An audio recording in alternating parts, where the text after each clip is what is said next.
Shalom, wanita Bethel Indonesia yang ada di DKI Jakarta. Hari ini berjumpa kembali dalam program WBI Menyapa. WBI menyampaikan pesan Allah. Mari kita berdoa terlebih dahulu. Bapa di surga, sungguh kami bersyukur karena kami wanita-wanitamu diberi kesempatan untuk kami dididik dan didewasakan melalui kebenaran firman-Mu. Berikan hikmat-Mu agar kami mengerti rencanamu. Dalam nama Tuhan Yesus, amin. Wanita-wanita yang dikasihi Tuhan, mari saat ini kita akan bersama-sama mendengarkan kebenaran firman Tuhan. Di media sosial ada sebuah lagu yang dijadikan parodi atau guyonan. Saya akan menyanyikan kira-kira seperti ini ya lagunya. Dari mana datangnya cinta? Dari Facebook turun ke WA. Dari mana datang kecewa? Pas ketemu kok mukanya beda. Nah, itu adalah sebuah guyonan mau menyampaikan bahwa ada seseorang yang jatuh cinta di media sosial dengan seorang wanita. Dan ketika sudah obrol-obrol dan berjanji dari Facebook, berkomunikasi via WA, maka berjanji mau ketemu. Tetapi ketika ketemu dia menjadi begitu kecewa karena foto profil yang ada di media sosial berbeda dengan yang ada di kenyataan. Nah, wanita-wanita yang dikasihi Tuhan, hari-hari ini kita seringkali menemui begitu banyak penipuan-penipuan yang terjadi ketika kita melihat di wall belanja online ini barangnya kayaknya bagus, super duper oke. Tetapi ketika kita belanja sampai di rumah ternyata barangnya nggak oke. Ataupun kita pernah tertipu dengan hal-hal yang lain, kosmetik atau barang yang katanya branded, bermerek bagus, tetapi ketika kita beli ternyata kualitasnya abal-abal. Nah, banyak sekali hal yang terjadi. Bahkan di Alkitab sejak awal pun diingatkan kepada kita semua bahwa di dalam Kejadian 3 ayat yang pertama sampai yang ke-8 yang hari ini kita akan belajar bersama-sama,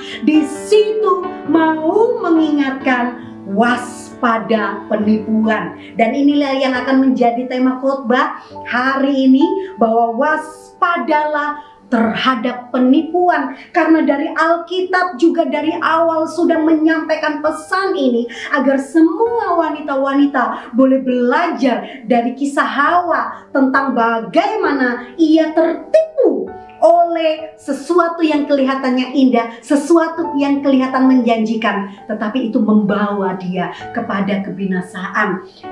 Kita akan membaca di Kejadian 3. Memang kita akan membahas dari ayat yang pertama sampai yang ke-8, tetapi kita akan membaca dari ayat yang pertama sampai yang ke-5. Manusia jatuh dalam dosa.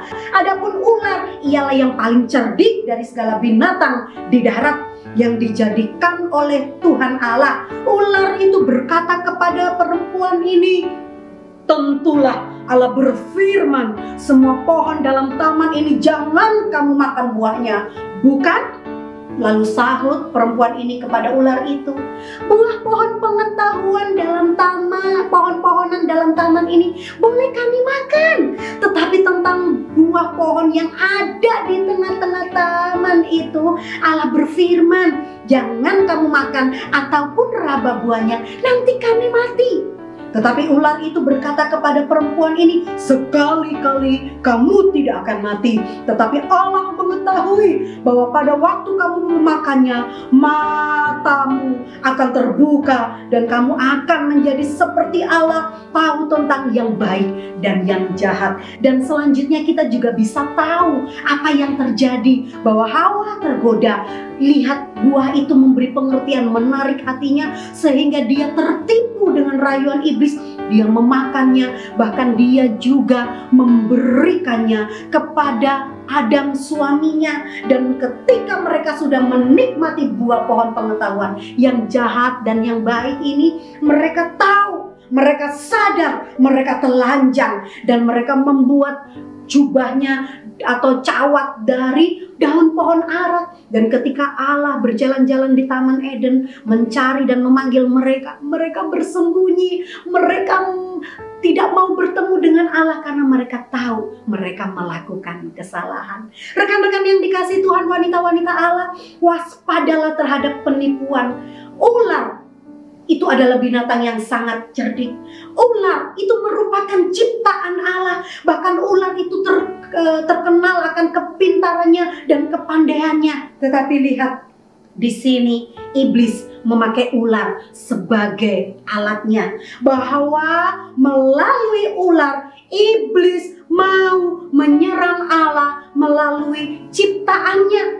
Iblis memakai ular ini untuk alatnya supaya manusia ini tergoda, supaya manusia ini tertipu. Iblis berusaha menanamkan atau menghancurkan iman wanita ini. Dengan cara apa? Iblis mau membuat wanita ini tergoda, bahwa iblis menimbulkan keraguan-raguan di hati Hawa tentang kebenaran firman Tuhan. Iblis memberi kesan bahwa Allah itu tidak bersungguh-sungguh dengan perkataannya atau dengan larangannya, dengan firman-Nya untuk melarang Hawa menikmati buah pohon pengetahuan yang baik dan yang jahat. Iblis bahkan membolak-balik artinya, bahwa merayu, kalau engkau makan, maka engkau akan seperti Allah. Dan Hawa tergoda untuk menjadi Allah palsu, bahwa Hawa ini tahu dia lebih mendengarkan perkataan si iblis ini. Salah satu dosa pokok yang dilakukan oleh manusia adalah mereka tidak percaya kepada Allah. Kalau manusia, kalau wanita-wanita Allah mulai tidak percaya kepada Allah, hati-hati. Di sini sudah terjadi penipuan oleh dunia ini, penipuan yang dikarang oleh iblis untuk membuat manusia jauh dari Allah. Iblis sejak semula memang menggoda manusia agar percaya bahwa mereka bisa seperti Allah, supaya manusia ini bisa menentukan sendiri mana yang baik, mana yang buruk, mana yang jahat, mana yang tidak. Jadi iblis menggoda si Hawa ini.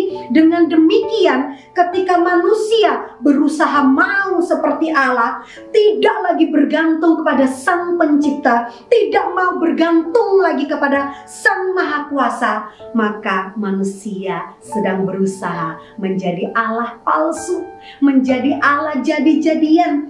Orang yang dicobai ini adalah perempuan.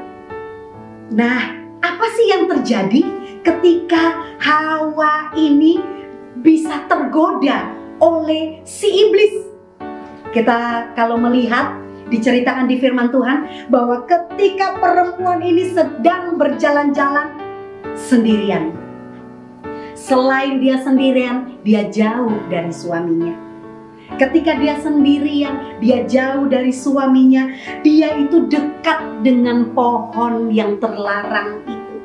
Pohon itu menarik hatinya, pohon itu membuat dia memberi pengertian. Terlebih lagi dia digoda oleh iblis. Yang menjadi peringatan buat wanita-wanita yang wanitanya Allah adalah, mari kita berhati-hati bahwa ketika kita sendirian, menjauh dari persekutuan, dan kita mendekati hal-hal buruk, mendekati hal-hal yang tidak sesuai dengan firman Tuhan, disitulah awal kejatuhan kita. Dari Hawa ini kita boleh belajar, waspadalah terhadap penipuan si iblis. Yang pertama, iblis itu menyerang kaum yang lebih lemah dengan godaan-godaannya. Ketika Hawa, wanita ini sedang sendirian, dia diserang. Ketika sedang lemah, ia diserang. Jadi hati-hati ketika hati kita sedang jauh dari Tuhan. Ketika hidup kita serasa kita ini jauh dari persekutuan, ingatlah bahwa di situ ketika kita lemah, kita gampang tergoda, kita gampang ditipu. Yang selanjutnya, yang kedua adalah iblis memulai perbincangan dengan perempuan ini ketika ia sendirian, ketika ia jauh dari suaminya, dia sendirian maka ia digoda dan berbincang-bincang. Jadi perbincangan ini menimbulkan niat berbuat dosa yang dimiliki oleh Hawa. Wanita-wanita Allah, lihatlah bahwa kita ini hidup manusia sosial yang mana kita harus berkumpul, berfellowship. Kita tidak boleh menjauhkan diri dari persekutuan. Kita tidak boleh menjauhkan diri dari orang-orang terdekat kita atau sahabat-sahabat di mana kita mendapatkan kebenaran-kebenaran firman, karena dari situ tanda-tanda kita bisa tergoda oleh rayuan iblis. Yang ketiga, iblis mencobai Hawa supaya melalui perempuan ini menjadi pintu masuk untuk menggoda suaminya Adam. Jadi hati-hati buat para wanita sekalian, bahwa setiap kita ini rentan menjadi pintu masuknya dosa untuk orang-orang yang ada di sekitar kita atau untuk keluarga kita. Oleh sebab itu, marilah kita belajar bersama-sama lewat kisah Hawa yang jatuh dalam dosa. Kita diingatkan, yang pertama, kita tidak boleh lemah, karena orang yang lemah mudah digoda oleh iblis. Yang kedua, kita tidak boleh sendirian, bahwa kita membutuhkan orang yang lebih kuat, kita membutuhkan orang yang lebih rohani, kita membutuhkan orang lain. Karena ketika kita sendiri, maka itu akan membuat kita mudah masuk dalam celah dosa. Yang ketiga, bahwa kita ini hati-hati, pintu masuk dosa ada di hidup kita. Jangan sampai orang lain berdosa karena kita. Jangan sampai orang terkotori hidupnya oleh ketidakbenaran karena kita yang menjadi pintu masuknya. Mari kita belajar bersama-sama lewat kebenaran firman Allah. Ketika Hawa tahu ia berbuat dosa, memakan buah pohon pengetahuan yang jahat dan yang baik, dia sadar dia telanjang. Dari awal dia telanjang, tetapi itu tidak membuat dia sadar. Tetapi ketika dia berbuat dosa, dia jadi sadar bahwa ada jurang pemisah antara dia dan Allah. Ketika kita tergoda, ketika kita tidak waspada terhadap penipuan, hati-hati bahwa itu akan memisahkan persekutuan kita dengan Tuhan. Allah yang Maha Pengampun, Allah yang Maha Pemurah, maka Dia akan mau menyambut kita ketika kita mau datang kembali, ketika kita berdoa meminta kekuatan supaya kita waspada terhadap penipuan iblis pada zaman-zaman akhir ini. Amin buat firman Tuhan. Mari bersama-sama kita akan menutup firman Tuhan ini dalam doa.